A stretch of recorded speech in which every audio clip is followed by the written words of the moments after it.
Welcome to Car Count Hackers. On this video, I want to introduce you to a YouTuber that you should be watching.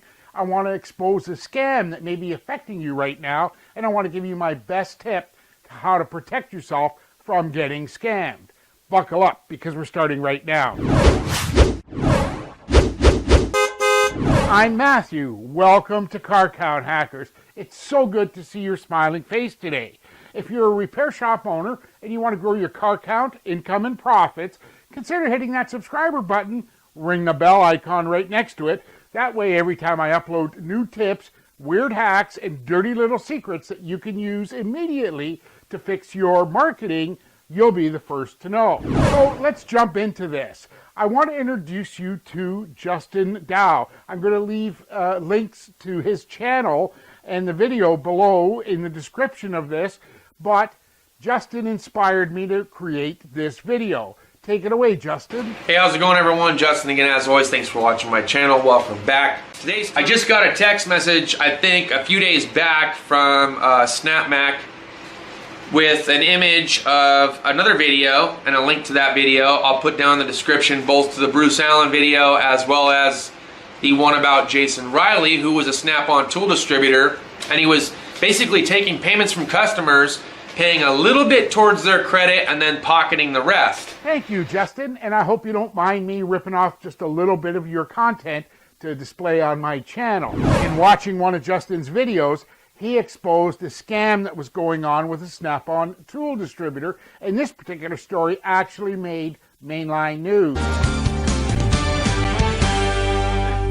A local businessman accused of stealing from customer account payments. Good evening. If you have a Snap-on Tools account, listen up. One Snap-on Tool employee has allegedly been taking money from his clients. Dothan police investigator Terry Nelson says that Jason Raley would take the payments from customers and only put a little towards the payment, and then he kept the rest for himself. For theft of property after a customer came forward and said that his payments were not being credited to his Snap-on Tool account. In early August, we received a report from a victim in reference to his Snap-on Tool account. After getting his information, it was discovered that he had paid his bill in full, and then he discovered that the bill hasn't been paid off. That as of now, only 2 customers have come forward to accuse Raley of not putting their payments toward their Snap-on account. Before we go any further, I want to make this perfectly clear.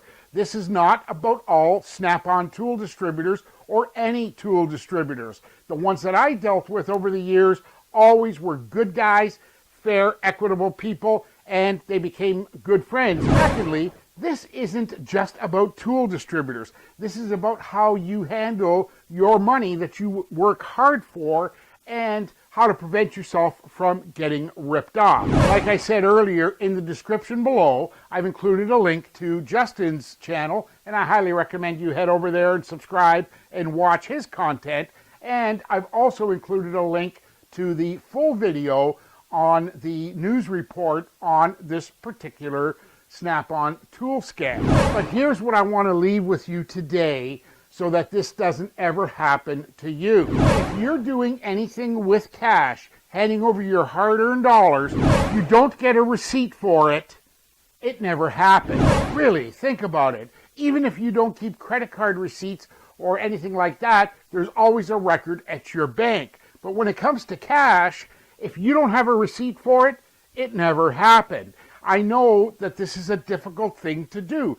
Look, I'm the worst at this. I never liked, managing receipts and things like that. That was never what I was good at in business. I was always good at going out and getting the next sale, getting more customers. What I strongly urge you to do is to figure out a simple way that you can retain cash receipts, even if you have to take your shop business card to the tool truck, write the date on it, write the amount, and have the tool distributor initial it. It's not a professional receipt, but it's a record of your payment, and that'll help protect you from getting scammed.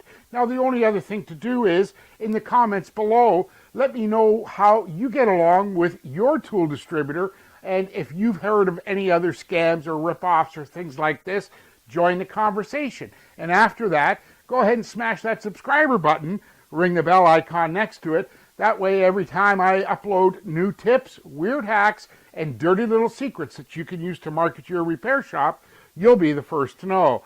My name's Matthew. I thank you for your time, and I look forward to seeing you on the next video. Take care.